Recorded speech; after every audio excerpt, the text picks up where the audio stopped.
Welcome back, everybody, to Talking Devils podcast. This is not the Ruben Amram era. It is now the Michael Carrick era. Who thought we'd be saying that at the start of the season in our predictions? I'm obviously your host, Keane, here this evening, and joined by former Manchester United striker Phil Marsh. We're here today to talk about the appointment of Michael Carrick as Manchester United's interim head coach. We're going to talk about the upcoming Manchester derby this weekend, and also we will be chatting about the Manchester United family, and more importantly, the pundits. Some of these guys are actually former teammates of Phil as well. And so it'll be interesting to get Phil's thoughts on this situation, and also the other tactical situations we will now have at the club, seeing as we now have a back four manager, and also a couple of dilemmas in certain positions on the pitch. So do smash like the video, do subscribe. We have a lot to break down tonight. It's going to be a really good show here this evening. First of all, Phil, Happy New Year. How's there's been a lot of change in both of our lives, but also at Man United in the last 3 weeks. How's life been the last 3 weeks? Yeah, it has been. It's been a bit of a crazy couple of weeks for myself personally. Obviously, I had an operation just before Christmas, so I was dealing with that, and then obviously having my Twitter account being hacked, so I wasn't able to sort of keep up with a lot of the goings on and whatnot. So yeah, there's been obviously a lot of drama, at United in this last couple of weeks. So obviously a lot to catch up on. It feels quite a long time actually since I've sort of been on the podcast and had a chat and sort of had the opportunity to speak about the club and what's been going on. So yeah, looking forward to getting stuck into some of the topics we've got tonight. Yeah, look, I think there's a lot of we just got a comment saying there's no visual on the podcast. What's going on there? Can you see and hear me on screen? I can hear you. It's just a blank screen. I didn't know if you'd done that on purpose, but it's just like a red screen for me at the moment. I can see myself in the bottom corner, but I can't see you at present. It's just like a red screen.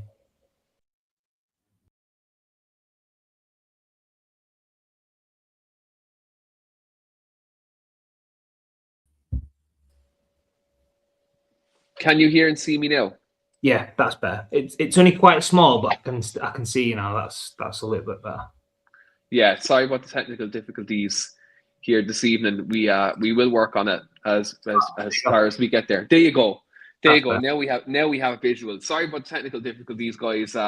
It's like Ruben Amram's back three. Our technical difficulties there this evening. We do apologise. As Ruben Amram say, the viewers have to suffer for the first 3 minutes of the podcast not seeing us. Or, well, if you don't want to see us, that's also a bonus for you as well. But anyway, yeah, Phil, you've had a lot of change. Obviously, your Twitter got hacked. You had your operation, but then also you're doing a bit of scouting now as well. Yeah, so only quite recently again. Just got approached by a friend who's just recently got a job at Oldham. So just been asked to do a little bit of scouting for them, just in the northwest region. So last week went to Liverpool's academy and watched the under-18s play against Oldham, and going to Carrington next week to watch United's under-18s against Derby. So yeah, that's been obviously something that's been really good for me, just to get myself back involved and get my name back out there. And as I say, that's something that I'm looking forward to sort of pursuing in this next 6 to 12 months. Getting back involved in the game now that I'm sort of fully fit again and I can sort of do things a little bit more. That's been my passion since I retired, and I've always wanted to get back in the game in some capacity. So hopefully this is sort of a stepping stone towards doing that.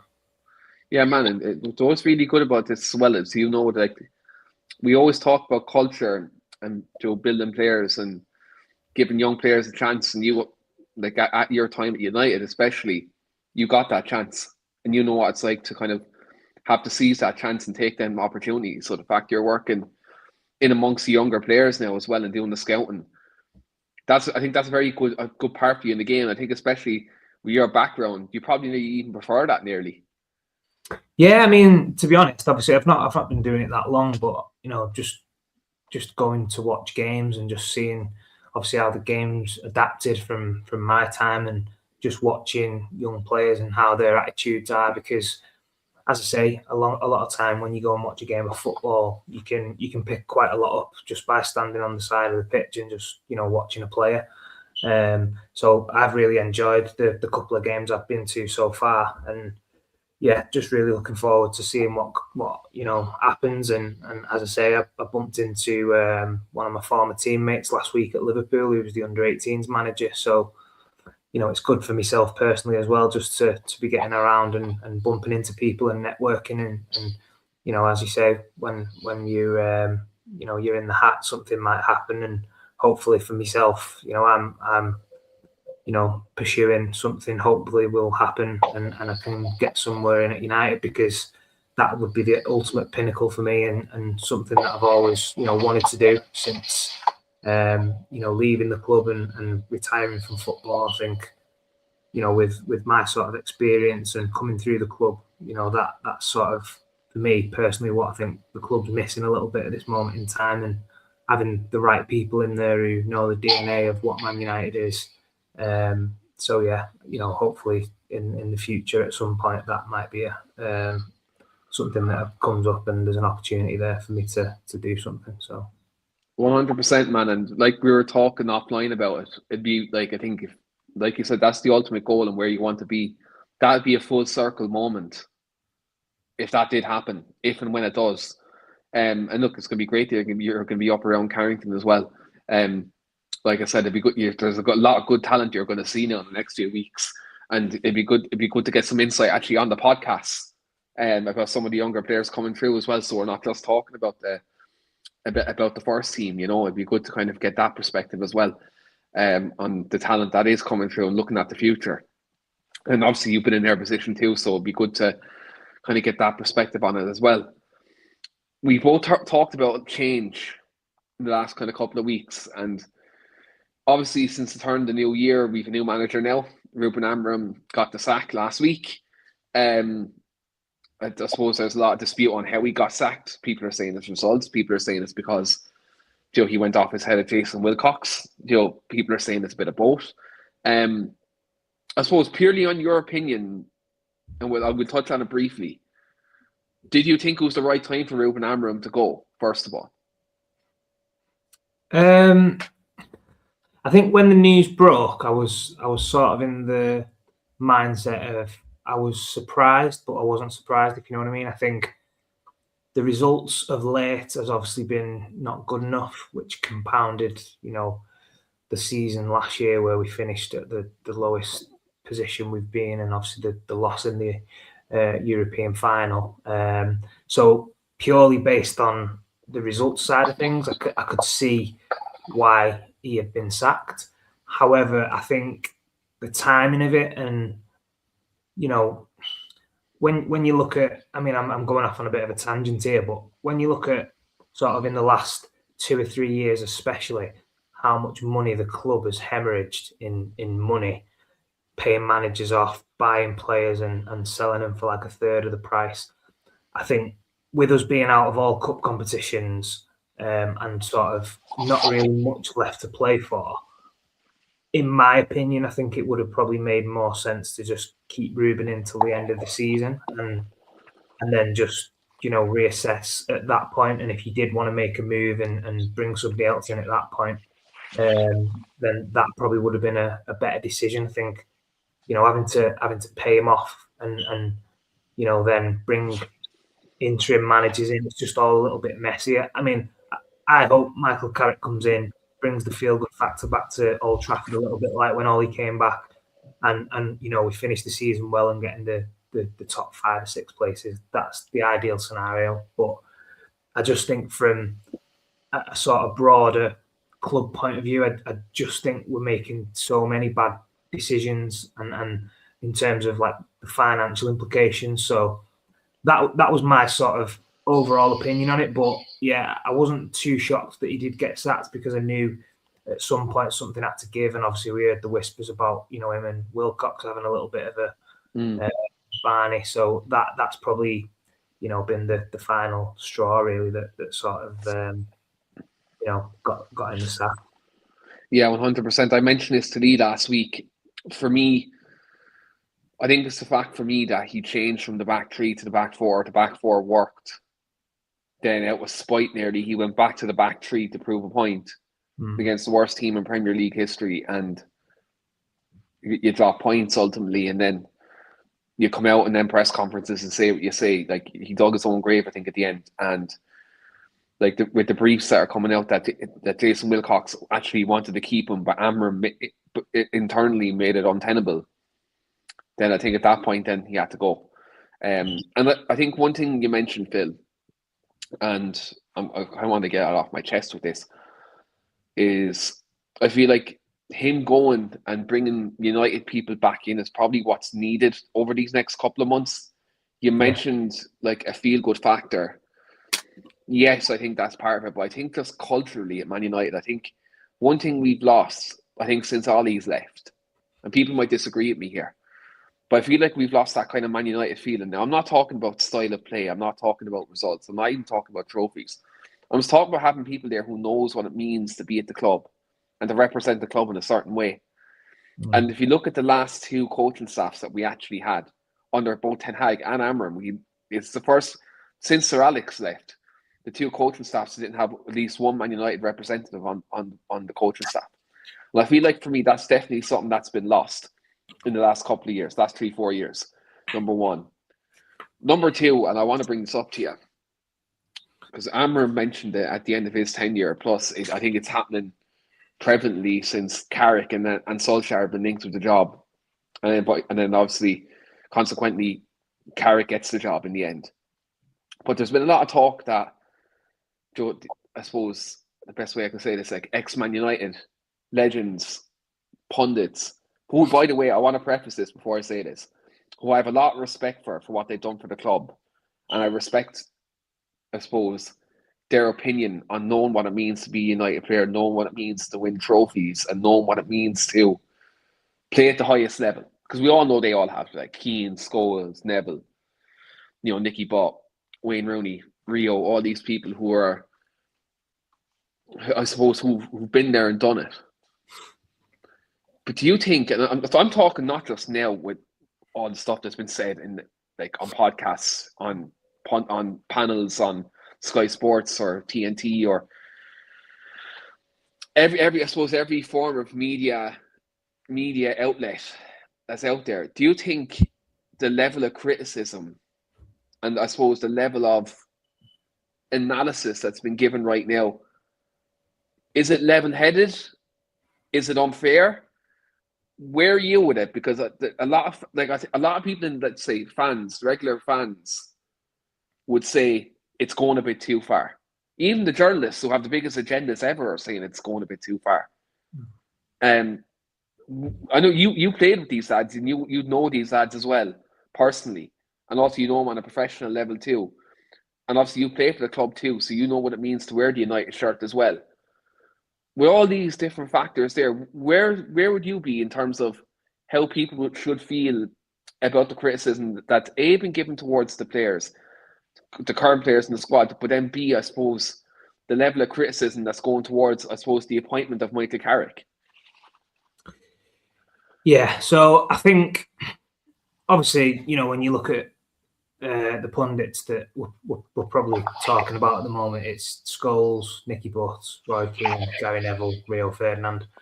I think those players who, was at the club when it was really successful, the standards were so high, they had a fantastic manager, the culture, the DNA, everything was in place, everything was ran really smoothly, results were going well. There wasn't really that much adversity at, any point. And for them, I think because all them things were in place, it's so easy now to look at this current group and look at obviously how the club's been for sort of the last 15 years and seeing the decline in, not just the way the club's ran, but in terms of the style of play, the results, the not winning trophies. And yeah, I didn't get to that level what they all got, but I was at the club at the same time, and I sort of sometimes find myself over criticising and sort of comparing to my time at the club. And I think that's just a natural thing, because obviously if you've been there, lived it, and done it, naturally you're going to always sort of compare to the way it was when you was at the club. For me, I just think sometimes you need to maybe just take a little step back and just try and understand that obviously the game's moved on, times have changed. The club's in a different position to where that it was when obviously they was at the club, and just try and sometimes not be overcritical of individual players, individual coaches, managers, because as I say, the circumstances are a lot different now. It's not ran as smoothly in the background. The coaching's different. The style of play is a lot different, and the type of players in this modern day are different personalities. It's the things that used to happen in the changing room when I was there.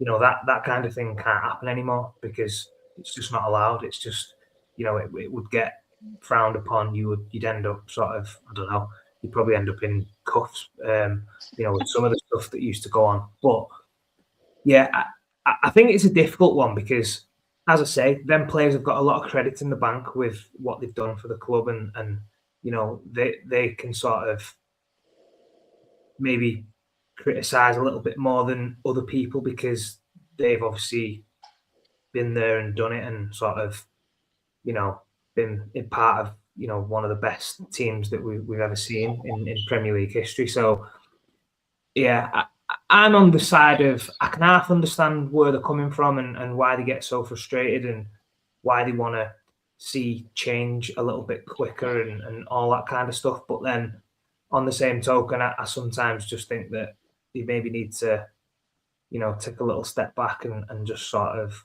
understand the situation and where, we're at, and obviously look at all the implications from, a lot of other stuff that's going on, and as a sort of, knock-on effect to why we're not performing as well on the pitch. Yeah, 100%. I agree. I think first of all, I think what I really want to preface here, I think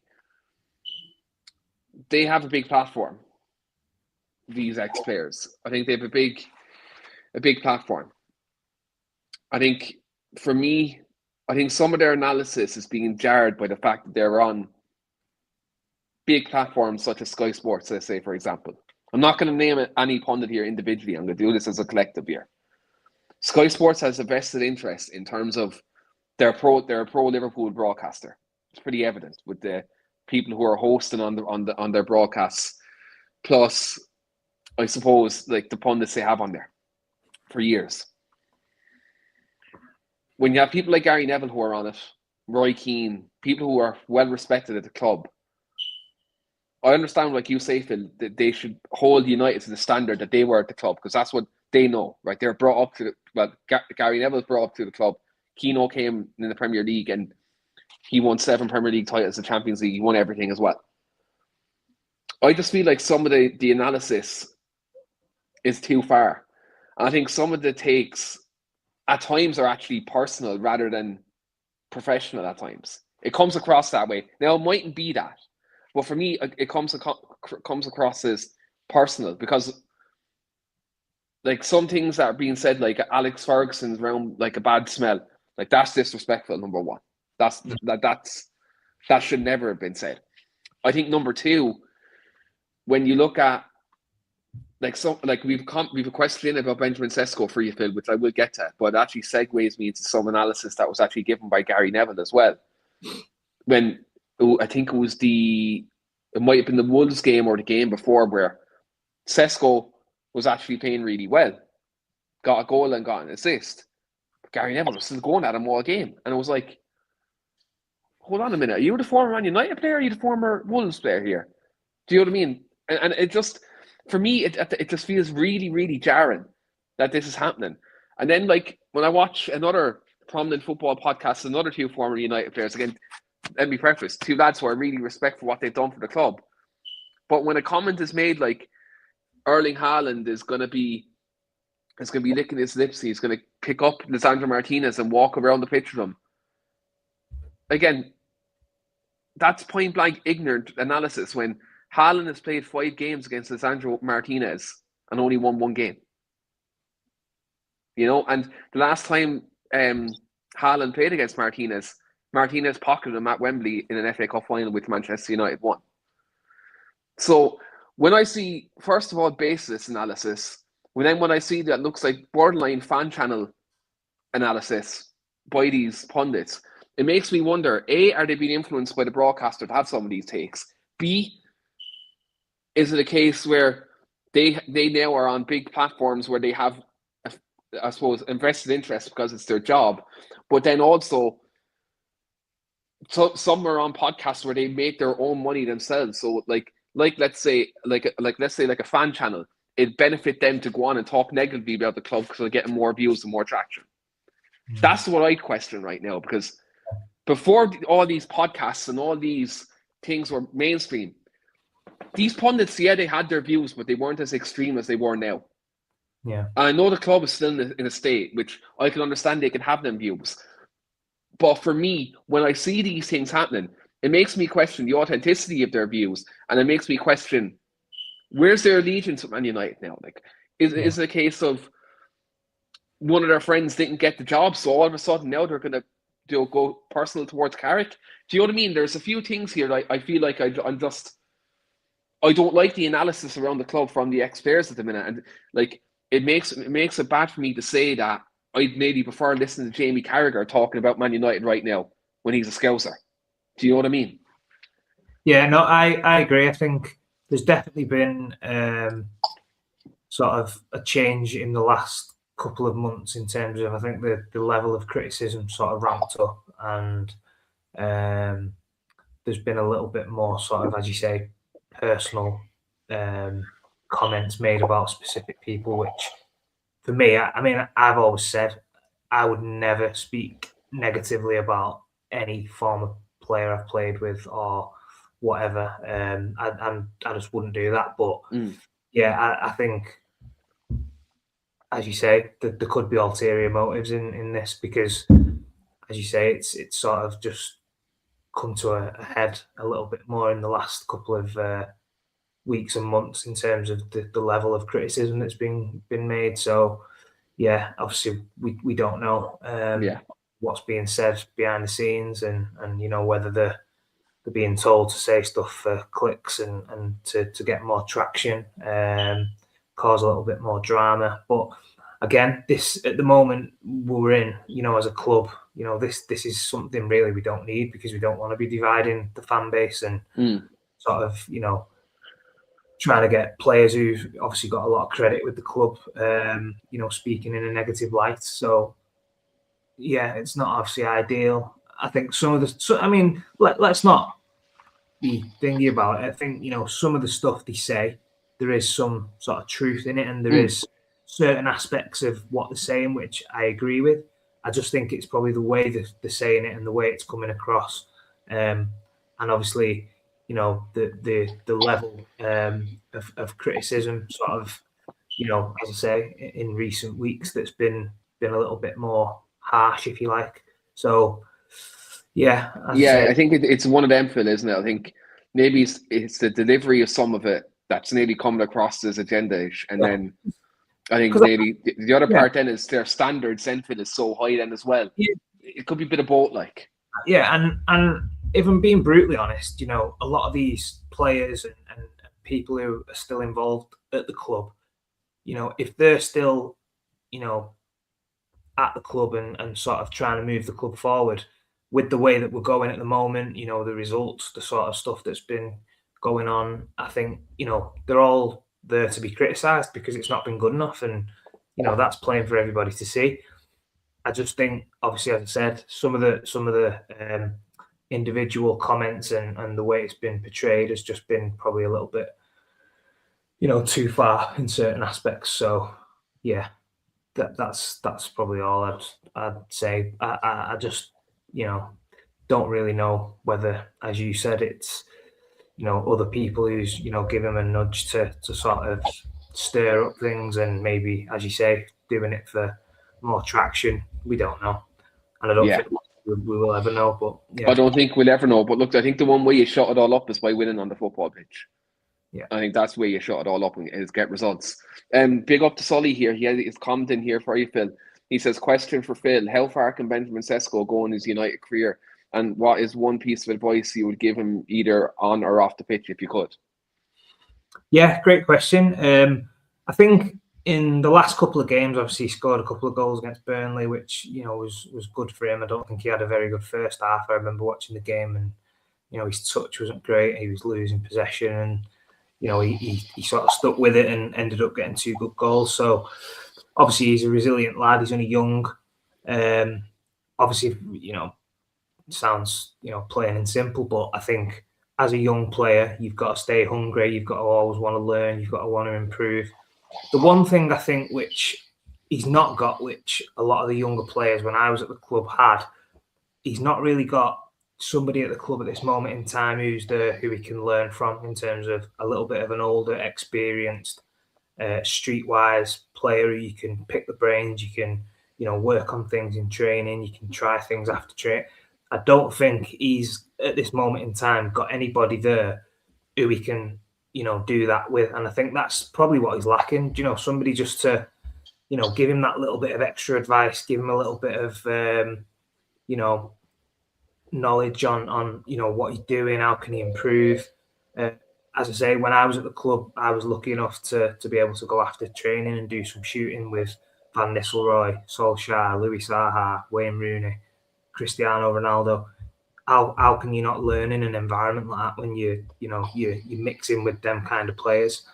I think for him, he's got really good attributes. He's strong, he's quick, he's a decent size.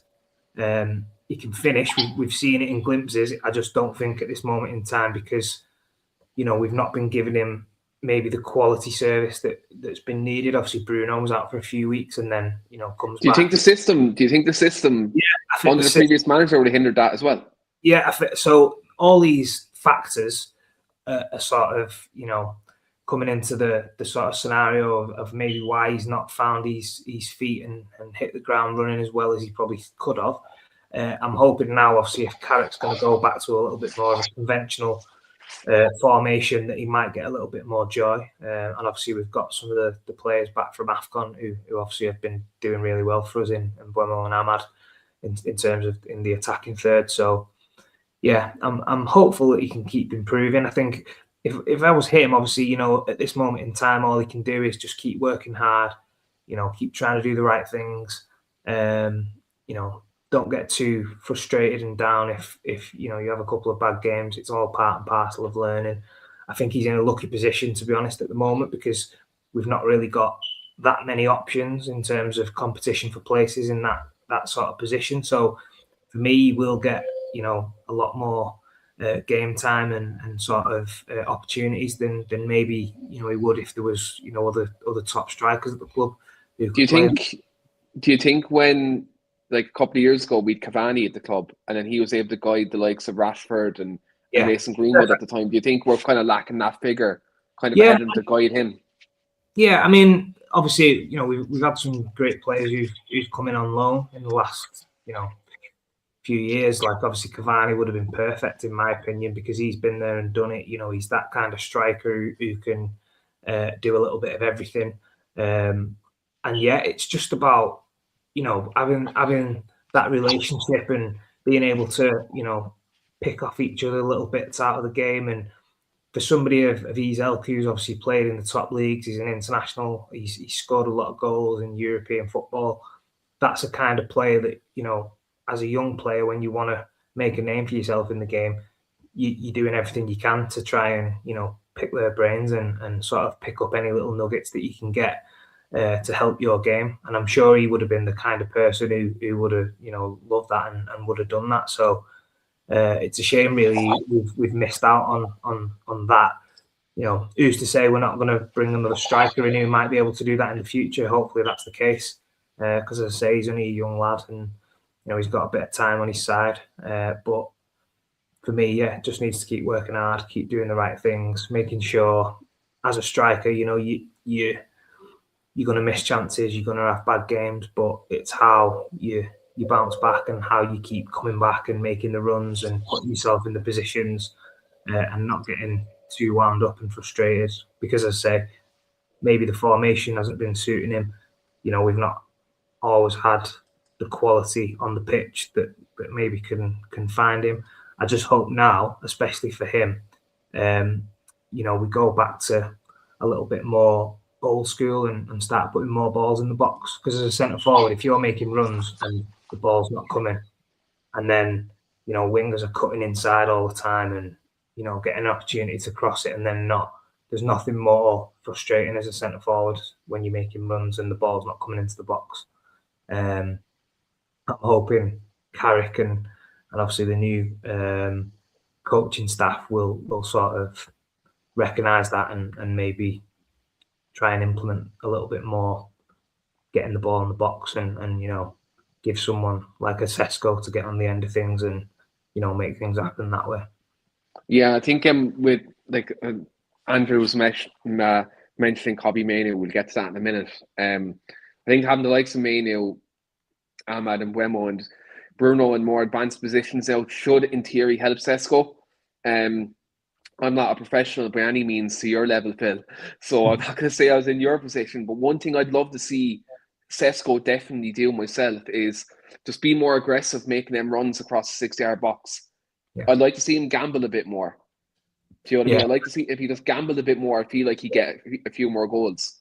I think as well, like obviously for him, not obviously I don't know him personally, but obviously being in a position where I've been in a centre forward position, sometimes you do get frustrated when you've probably made 2 or 3 runs and the ball's not coming.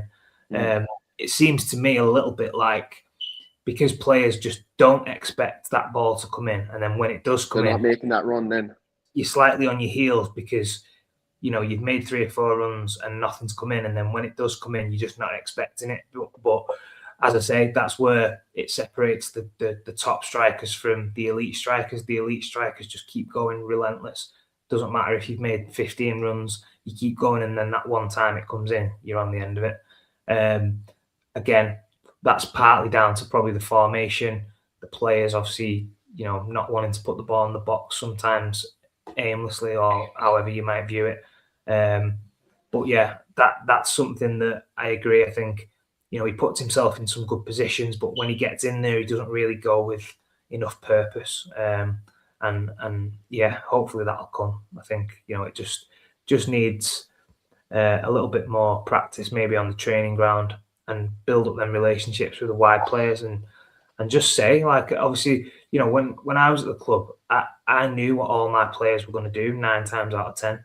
You'd build up them patterns of play, the relationships. I knew when, he was getting it out his feet, he's going to whip it in, and I knew just to make a run across the near post. Or if he's going to beat him to the byline, I might have to pull out and pull off to the 6-yard box or the penalty spot for a cutback. These are all basic stuff, but I think because sort of natural wingers have been coached out of the game and it's a lot more inverted wingers and cutting inside and trying to score the perfect goal, all the old school type of stuff what centre forwards used to have to do has been sort of scuppered a little bit. So yeah, hopefully we can go back to basics a little bit and he'll get a bit more joy.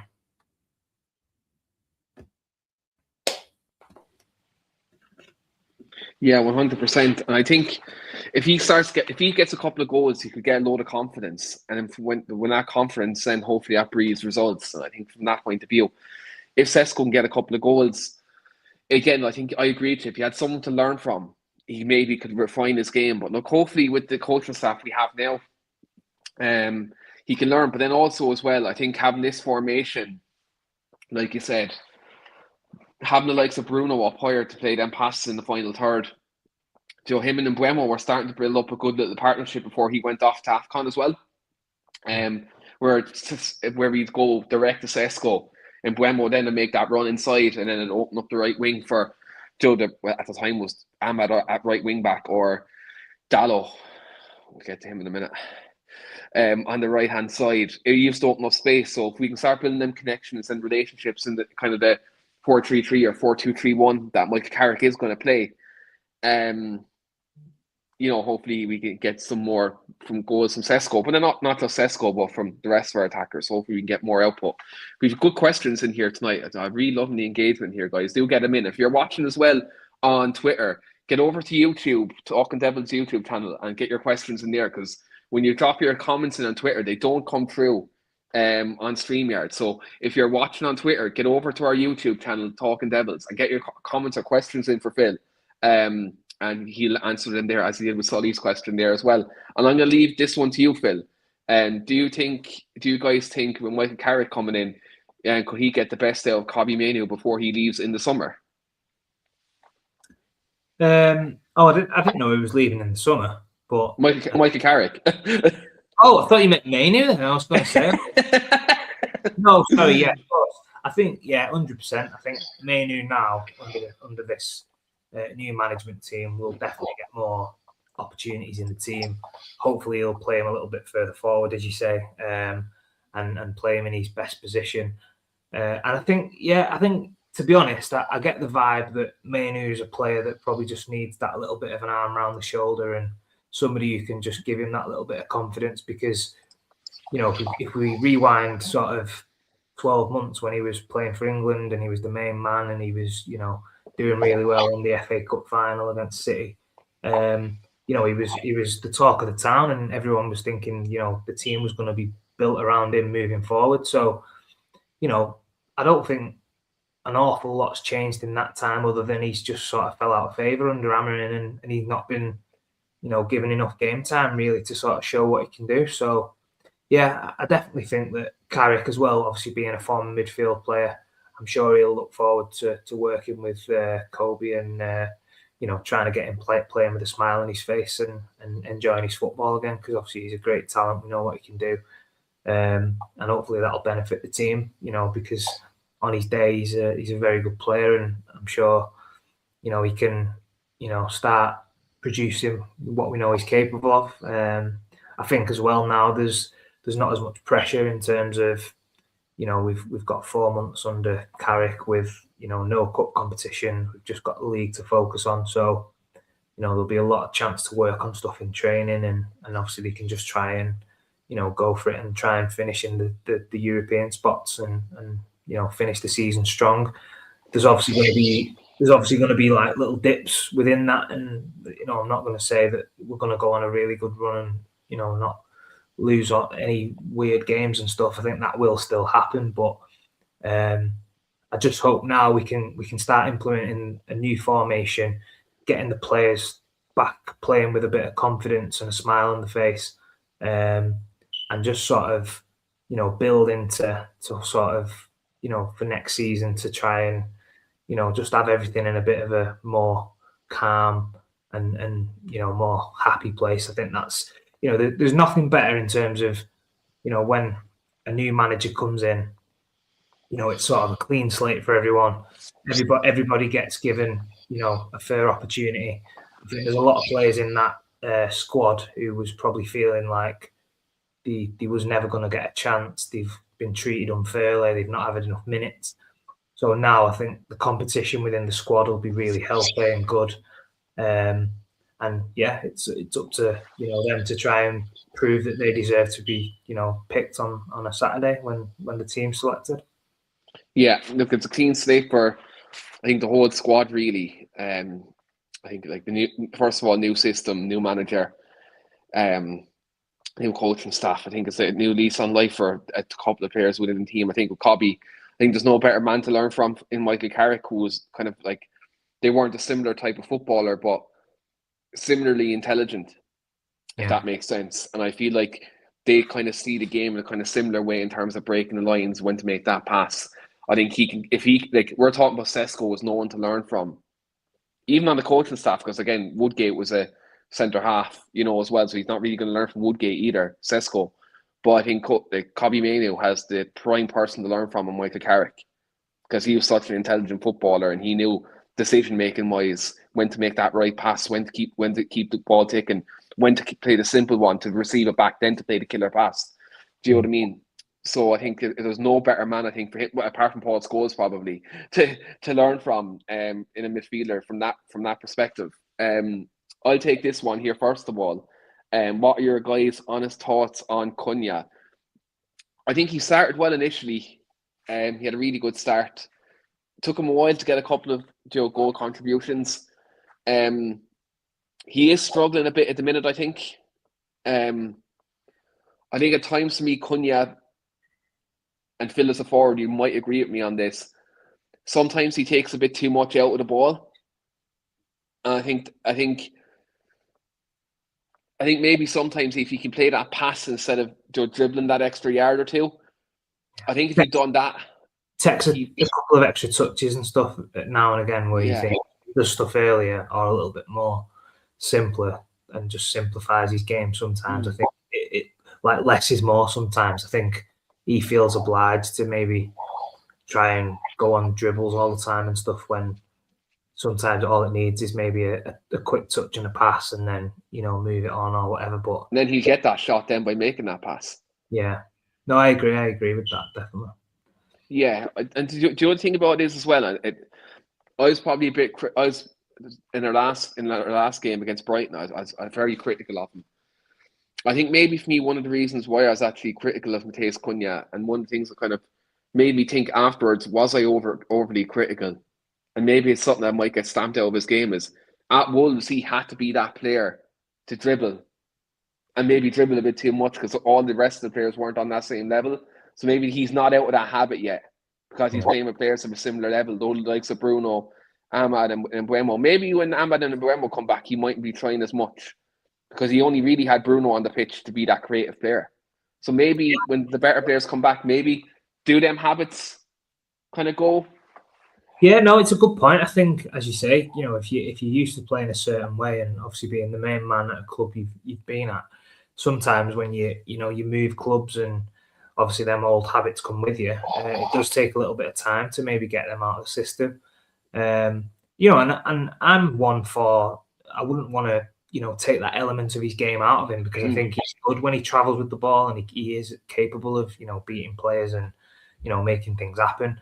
I just think sometimes, obviously, when you're at a bigger club, there's times and a place for doing that kind of thing. And obviously, if you're doing it maybe too often, or you're over trying things and you're making a couple of mistakes, that's when the crowd can maybe get on your back and players get frustrated. Whereas when he was at Wolves, if he'd carry the ball 3 or 4 times and get intercepted or tackled, I don't think anyone would probably say anything because they know he's the main man and he's the linchpin to try and make things happen.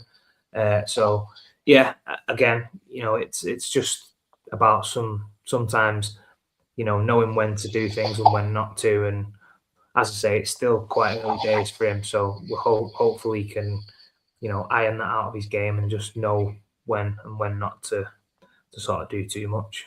It's obviously like when we look back to Cristiano Ronaldo when he first came and he was over dribbling. I'm not comparing the players, by the way. I'm just saying I think sometimes when the penny drops, obviously you can see a massive improvement in output. Obviously Ronaldo was a fantastic dribbler, had loads of great skills. Yeah, once he stopped dribbling and diving, his numbers went up, didn't they? Yeah, and he still did that at the right. He just learned to sort of know as and when to do it. And I think that's probably a similar situation with Cunha. He just maybe needs to, fine tune and try and get the right balance really with when to do it and when not to. Yeah, exactly. I think again, like maybe the system change, he maybe becomes more of an inside forward, or he might have to be more kind of a. He'll have to be more critical with his decisions because again, he's going to be in that position where, he's going to be, I suppose, having the fullback overlapping where he's going to have to either play that pass or make a shot. He's going to have 2 choices in that position in that role. So I think for Cunha, it's very, very critical. I'm loving these questions, guys. The engagement's been brilliant tonight.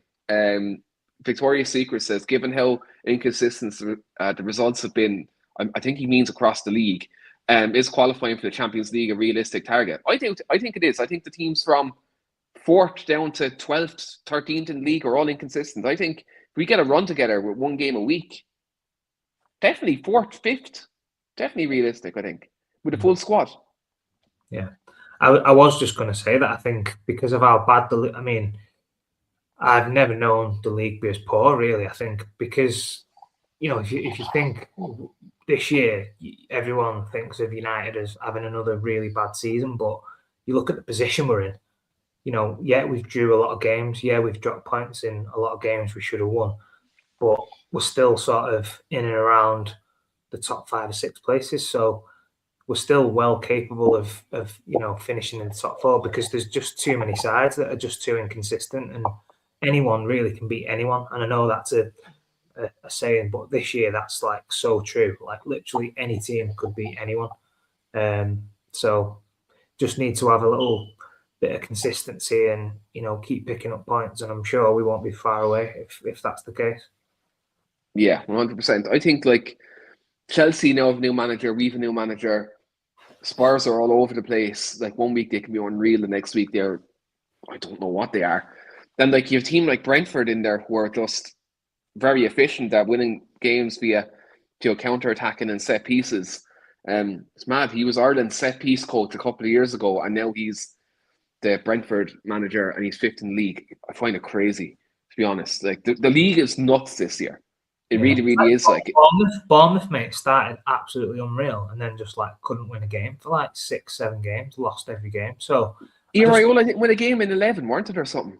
It was something like that, and it was great. Like I had them, thought, wow, they're going to be, obviously lost Semenyo and people like that, but they started so well, and then just out of nowhere, just went on a crazy like losing streak. So it just shows you anything can happen. Anyone can beat anyone.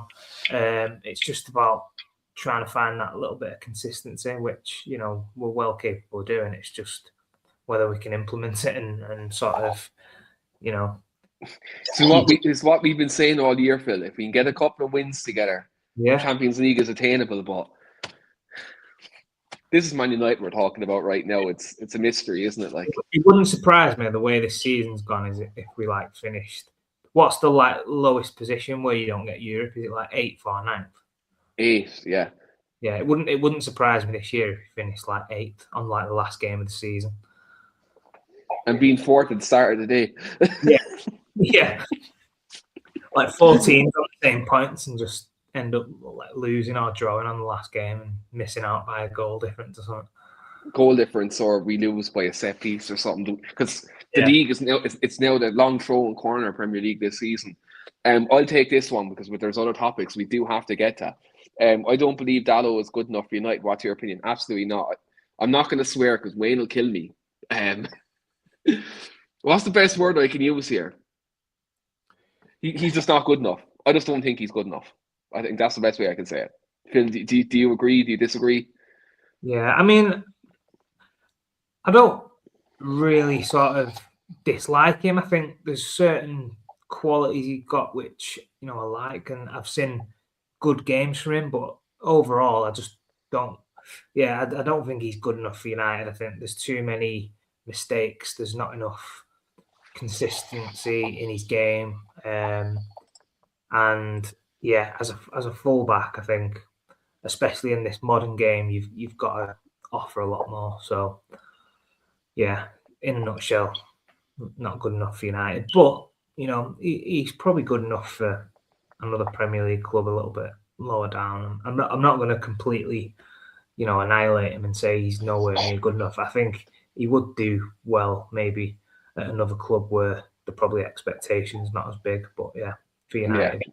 100%. In a United team where one mistake, considering like you look at shots conceded in games where we're not as basketball-y as where we were under Ten Hag, but at the same time, one mistake in games now could cost you. And I think he's having too many of them moments, not just this season, but in seasons gone by. Keane says, maybe I'm being critical, but I think Cunha's cost us a lot of games. I take Rashford back in a heartbeat.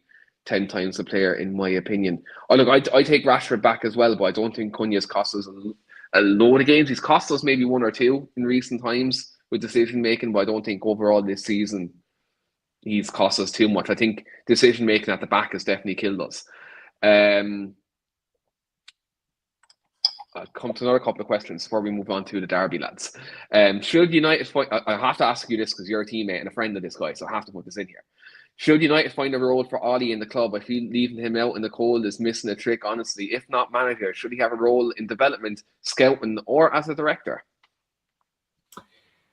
I think if Ollie would have wanted that, I think he probably would have got that. I think the vibe and the sort of feeling I got around it was that Ollie's obviously been at the club before in a managerial role. I think, knowing Ollie as I do, he would have wanted, the opportunity to sort of start new projects with the club and take the club forward. I think at this moment in time, obviously, they was in a position to sort of offer him that. So whether that, is still there in 4 months' time, or whether, there's other managers in the hat for taking the job after Carrick's finished, I don't know. Ollie probably, as a manager, would want the opportunity to do it his own way. I think he probably doesn't want to maybe step into another role within the club that's not the manager at this moment in time, because obviously he's recently been at Besiktas and he's probably looking for another job role and seeing this as a potential opportunity for him. So whether for me, I think he'll probably just sit tight for another few months until the end of the season and reapply. Whether the clubs want to go down that, whether the club wants to go down that route, or whether they want to look for someone a little bit more established in terms of somebody who's got more experience and sort of a better CV, if you like. I don't know. But yeah, I think Ollie's got a lot to offer in terms of he's been at the club. He knows exactly what it means to wear the shirt. I think the fans would get right behind him again. I mean, if we're brutally honest, I think in the last 5, 6, 7 years, when Ollie was there as well, he had our best finishes we've had. I think, did he finish second and third? Second and third, yeah. Yeah, second and third. He had a feel-good factor back at the club. We had some near misses with obviously the Europa final, and obviously in the end, I think some of the players threw him under the bus. So a little bit harsh, but for me, I think he's probably been one of our best managers that we've had. I think he's our best manager post Ferguson. I know Mourinho had that Europa League win. Yeah, I was going to say in the last 10 years, I think Ollie's been probably our best manager. So, truth be told, he probably warrants another crack at it. But again, it's whether the club want to go down that road or whether they want to, go for the experience and maybe someone who's got a little bit more. I think they're looking for someone who's, reading between the lines, I think definitely they're looking for a winner. And with the names that are being touted in the last week, your Tuchels, your Ancelottis, managers like that are starting to get touted. Now, whether them managers work under our current structure, I don't know. Yeah. But they're the lads who are being touted. So I think that's probably where, I think Ollie, especially if he got that interim job, he was up against that. And yeah, it would be a difficult situation then as well, especially if Ollie done well, I think, right? I put it this way to you. I think if Ollie done well, I think he would have. He probably would have got us top 4. The feel-good factor would have been there with the fans. It would have been like when we won the FA Cup under Ten Hag, when the fans were basically saying to the club, keep Ten Hag, when we all knew we shouldn't have kept him. I think that's where it probably would have got that with Ollie. And personally, I think I would have loved, my personal point of view was let him finish on a high and see what happens at the end of the season. But I think it's just one of them where it's like going back to an ex-nay sometimes. Do you do it? Do you know what I mean? I think that's kind of where we are with that one. Yeah. The only thing I'm going to sort of throw out there, which might be a little bit of a curveball, but in terms of, when you look at Wilcox and you look at these people in the background who want to still have a bit of an influence on maybe how the game's being played and formations and players and transfers and whatever. My only thing I think is he's openly came out and said that he wants to have a bit of an input into what's going on Wilcox. My opinion is if you bring in an Ancelotti or a Tuchel, I know where you're going with this. Yeah, you're not having a say in anything. They're getting the job, and you're letting them do the job. And if you try and go against them or advise them on any sort of formations or whatever, you're just gonna get like shut down. Whereas I think Ole, the way he is and his personality and how he would come across, I think that he would be open to maybe a Wilcox having a conversation about how they're playing and this, that. That's the only thing I think, because depending on how the club are looking to move forward in terms of not just as a managerial post, if we're sticking with Wilcox as well, that might be a factor. That's all I was going to say. I don't know if you'd agree with that or not, but Yeah, that's why I said under the current structure, I think if a Tuchel, an Ancelotti, even a Pochettino, I don't see them. Like if Jason Wilcox goes into, I'll just use Thomas Tuchel as an example because he's a really aggressive mother effer, right? yeah, If Jason Wilcox went into Thomas Tuchel's office and said, "Right, Thomas, I think you should drop Mason Mount, right, and I want you to play, I don't know, Shea Lacey, let's say." Now, even though Shea Lacey is a very good player, I think probably prospectively probably a better attacking prospect than Mount from the exciting point of view, right? yeah, But I know Tuchel loves Mount, let's say, so that's why I'm using him as an example. Tuchel loves him, right? Let's say Wilcox goes into Tuchel and says, "I want you to do that." Tuchel will tell him where to go. He'll tell him to go yourself, like that. That's the way yeah. I would imagine that conversation would go. That's exactly what I'm saying. If it was Ollie, I know for a fact there's no way Ollie would tell him to do one. He would just have a conversation with him, and they'd probably discuss it, and then he'd give his points on why he thinks he should start. He'd probably give his points why he thinks he shouldn't start, and he'd probably come to an agreement, because that's the type of person Ollie is. So my only sort of argument would be, if the club are going to move forward and maybe keep Wilcox in that position, would it not make more sense in terms of, for them, this doesn't make sense. I'm not saying for everyone and for the fans and for whoever they want, but in terms of to keep everyone happy, would that not be a little bit more of a I get what you're saying, yeah. bit more sense in terms of to keep everyone happy, which I'm not saying that's right at all. But what I'm saying is you don't want to upset the apple cart by bouncing into someone's office who you've just appointed and paid top dollar for, who's then going to get frustrated and want to leave after 12, 18 months because somebody keeps coming in trying to tell them how to win trophies and to play players when they've won numerous European trophies. I'm just imagining in my head, as you're saying it, right? I'm just imagining Jason Wilcox going into Carlo Ancelotti. Yeah, saying like, do you know what you're doing, mate? Oh, imagine. Jesus Christ. Yeah, like, look, I think at the end of the day, they have 6 months to get this right.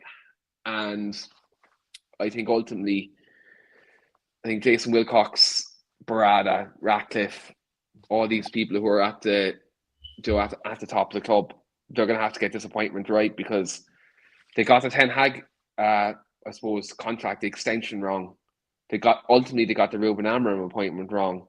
It's remained to be seen how Carrick's interim head coach, as they like to call it, interim head coach role, right or wrong. This next permanent manager has to be the right appointment. Like, it has to be. And if it isn't, I think we already seen that the 1958 at the moment are arranging another protest at the minute. The fan base is actually starting to unite, because as we've seen, the 58 are uniting with let's say fan groups and social media outlets that traditionally they wouldn't have united with, which is great to see, by the way. It's great to see that international fans and match going fans are uniting on protests and certain things like that as well, because I'm well behind it as well. I just think this next managerial appointment needs to be bang on, because if it isn't, Ineos laying out a gateway, a roadmap to win the title in 2028, which I thought was ridiculous, by the way. I think we're still maybe a bit off. for that to be a possibility, looking at the way the other clubs around us are building. They would shoot themselves in the foot if they don't get this appointment right. I think the pressure that everyone's saying Ineos are cleaning up the Glazers' mess, it's going to become Ineos' mess very, very quickly. It's all look. Ultimately, the Glazers have done what they've done, and they will continue to do what they do. But Ineos are the ones making the football decisions now. I think that's where disappointment, I think, is so crucial. Yeah, no, I agree, mate. I think, as you say, there's been a lot of poor decisions made. And I think now, as you say, this next appointment of the manager is crucial. Hence, which is why I was saying, because I don't want to see us in the same situation, 12, 18 months down the line after appointing another, experienced, top quality manager who's getting upset with things that are going on and results aren't quite going to plan. I think it's massively important now we make sure that this next one is the right one in all areas, really, and we can all get behind him for the right reasons. It's not just selling people pipe dreams and doing things that are short-term fixes to just plug holes. I think we've been there and done that for far too long. It needs to be a really good appointment who's ambitious and wants to take the club forward and do it in the right way. Yeah, 100%. I agree. It's crunch time now for them owners, but it's mad, Phil. We're now 1 minute into this podcast and we haven't even mentioned the derby on Sunday. There's been so many other talking points. There's been a lot to talk about. As I say, we've not been on for a while together.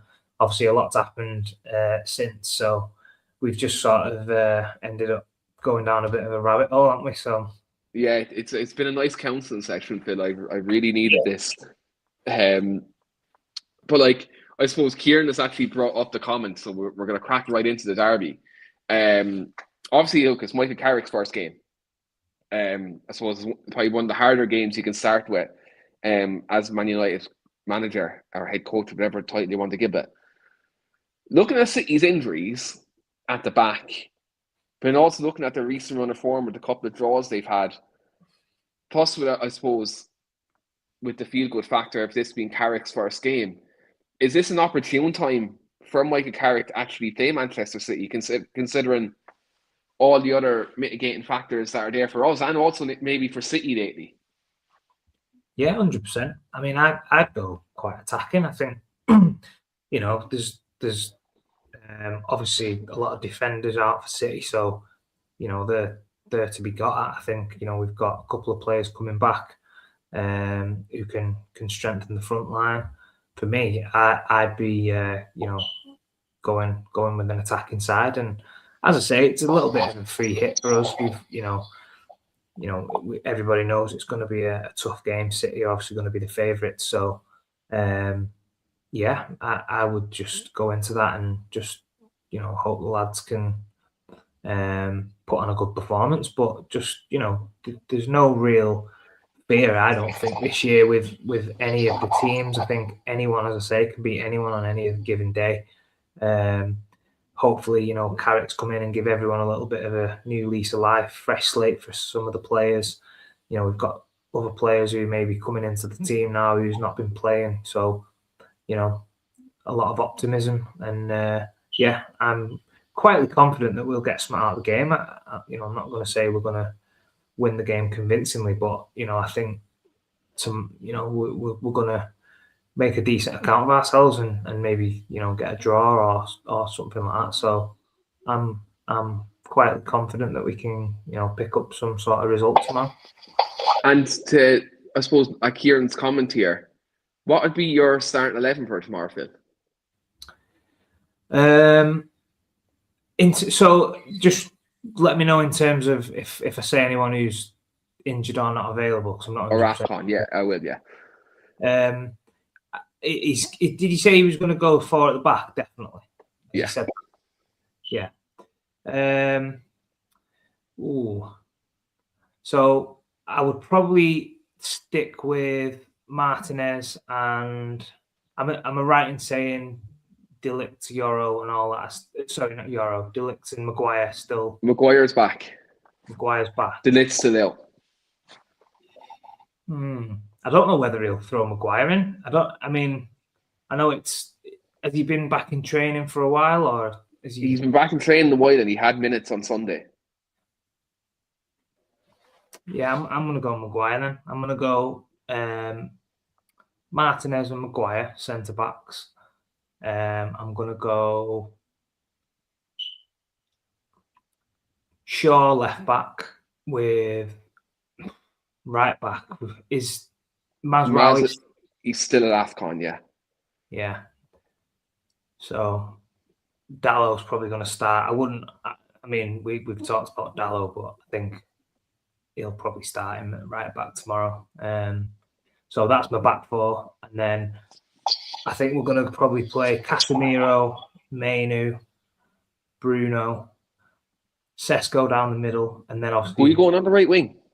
Ahmad and Bremo are both back from AFCON. Who's your right winger? Yeah. I think in terms of in the wide positions, there's quite a lot of options now. Obviously, I know Shea Lacey's going to be suspended. He played for the 21s tonight anyway, so he's not involved. He's not in the squad, no. Okay. Yeah. You've got Mount, Cunha, Ahmad, and Buemo. Ooh.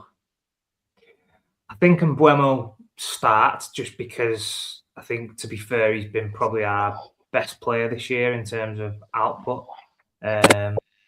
So I think he will definitely start. And then, yeah, the other position, it's probably a toss of a coin, really, between Ahmad. I mean, Ahmad's obviously had a decent AFCON. So do you start Ahmad? Do you start Mount, Cunha? Don't know. I don't actually know who he's going to start with there, to be honest. I'll probably go with Cunha just because I know he's been playing more regular and Ahmad's obviously only just coming back. But I think Ahmad will definitely have a big part to play tomorrow in terms of off the bench or, if we need something to happen. I think he's sort of one of that's one thing I think we've lacked in recent weeks in terms of when you looked at our bench, when we're looking for something to happen in terms of struggling or, need a little bit of a spark.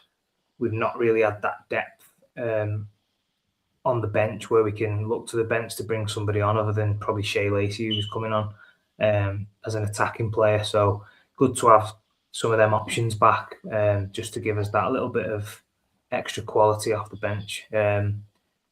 Yeah, so that's probably what I'd go for. I don't know if you'd be any different to that, mate, but I have the same goalkeepers. Yeah, obviously Lamin's in goal. I think that goes without saying. I've the same. I was toying with dropping Martinez because he hasn't been good the last couple of weeks, and I was toying with playing Aiden Heaven because I think he's been brilliant. But I think for this type of game, Carrick will go with the experience. Yeah, I think that's what I was thinking in terms of obviously Martinez and bringing Maguire back in. I think in recent times against City, them more experienced players have obviously had a little bit of joy. So maybe he just looks to the experience on this occasion. Yeah, that's what I was thinking too. I was toying with playing Aiden Heaven beside Maguire, but I went to Martinez in the end. I think just again he's had good games against City, so hopefully that can kind of stand to the test of time. Again, Dallow right back just by process of elimination. If Mazraoui was back, I'd have him in there all day, but he's not there. So Dallow right back. Then Luke Shaw, I'm the same with the left back. I think Luke Shaw, at least for 60 minutes tomorrow, at left back, and then Dorgu then if he's getting tired towards the last half an hour. Then I've gone the same midfield three. I've gone Casemiro, Mainu, and Bruno. Again, he may go Casemiro, Ugarte tomorrow, and then Mainu off the bench, possibly. I prefer to see Kobbie Mainu start because he's had really good games against City, and I think in a game where we're going to have to transition the ball quickly from defence to attack, I think he'd be a good link between there. So that's where I'd go there. My front three is a bit different because I've already said Bruno on the 10. My front three is a bit different. So I've gone for Ahmad on the right and Mason Mount off the left, and then I've gone with Mbuemo through the middle.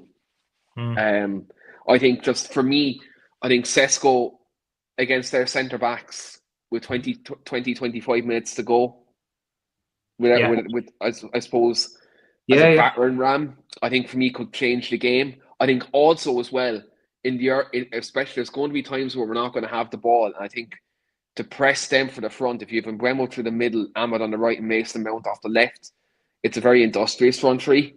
Yeah, more legs. Yeah, I agree. More legs, and I think in transition it'd be really good. And also in our games where we've played really well this season, Mason Mount off the left hand side has been an asset. True. Yeah. Yeah, I didn't think, to be honest. Yeah, that's not a bad shot. And I'm thinking then with like 20, 25 minutes to go, if the game is still in the balance, bringing Sesko off the bench with their inexperienced back four, I think could be an option. Because again, if they're pressing us and we can go a bit more direct to Sesko, it brings so that depending on who's out wide. Let's say Cunha comes off the bench or Joe Ahmad is out wide. More options. It brings them into the game. Yeah. So that's what I'd go with anyway. What's your score prediction then tomorrow? What do you think? I didn't even think about a score prediction there. Are you going to give us anything to take away, or are you thinking it's going to be a right? I'm gonna wait. First of all, before I give mine, are we stitching Lee up here today, or are we going to give Lee a good score prediction? Lee usually goes for us to get beat, doesn't he, against City and teams like that? But yeah. I don't know what I'm trying to do. I mean, I was going to say it was going to be a score draw. I was going to give us a point.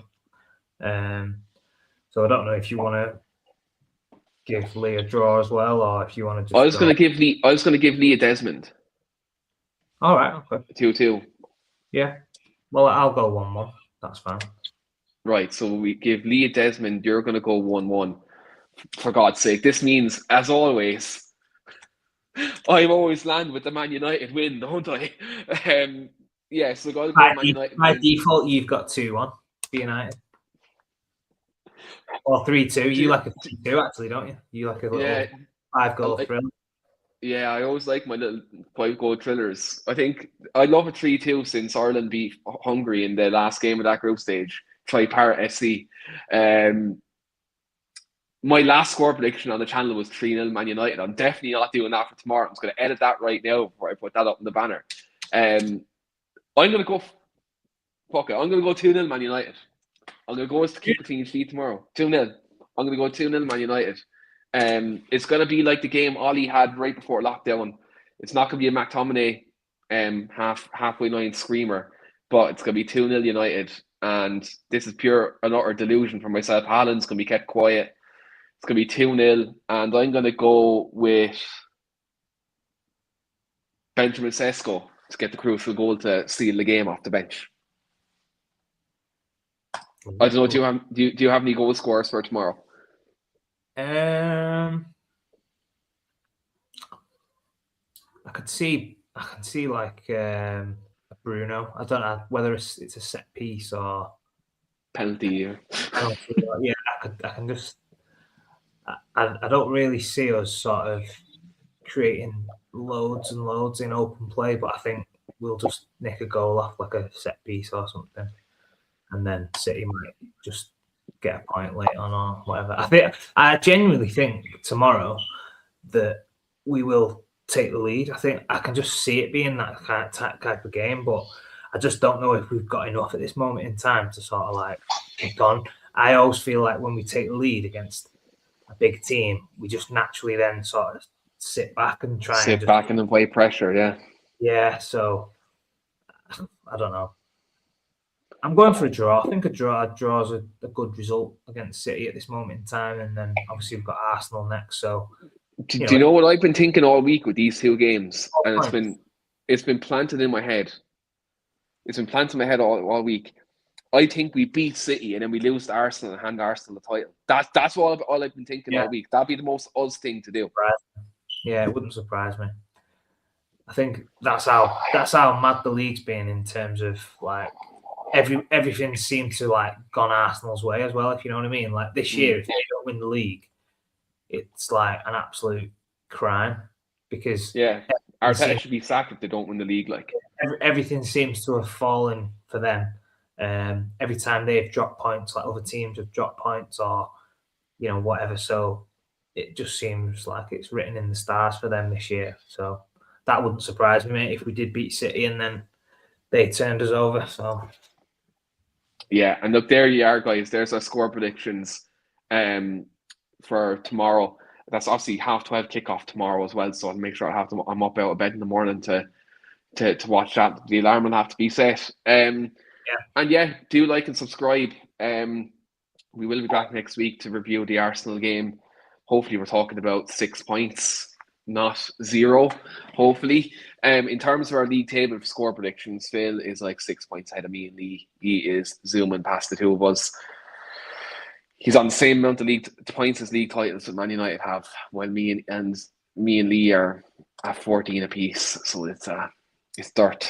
That's the best way I'd imagine it. Phil is delighted there, but he's smoking us this year for score predictions. Yeah, I've had me spidey senses have been a bit better this year. I think last time I sort of was going a little bit more with my heart over my head, so I've tried to be a little bit more neutral. Clearly, I'm the same with the 2-0.